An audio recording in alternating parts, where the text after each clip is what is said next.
Welcome back, everyone. Jcrash here, Upstream Color.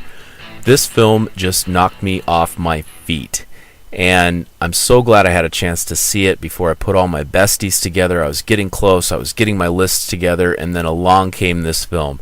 And I had only heard a distant echo of this film, and I'm so glad it came to my attention and I had a chance to see it. You can view this film streaming on Netflix.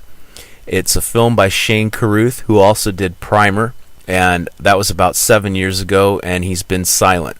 Now, this film has a lot of vague similarities to Primer, but it's completely different in so many ways. It's its own body of work. So if you were a little turned off by Primer, you might have a better shot with this film. But I will tell you, this is an art house film, folks. Okay, it's not your standard A to B to C storyline. Okay, this isn't going to wrap all up in a nice little gift box here for you.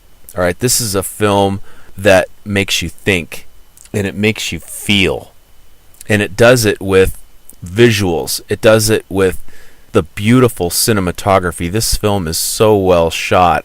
And I should also add that the editing here is just superb. I love the jump cuts from location to location, from little scene to scene, the consistency through those. They would show a movement and then jump to a whole other location and the movement continues. I love that about this film. Very well thought out. Now, Curruth is a one-man show. He wrote the film. He directed the film. He starred in the film. He wrote the score, which is incredible, by the way. And like I said, the film puts you in a trance with its cinematography and its sound. The sound in this film is amazing. Just a technically brilliant film, and it's inspiring to see what this one guy could put together here, this beautiful piece of artwork. It's a mesmerizing film. It's a mysterious film.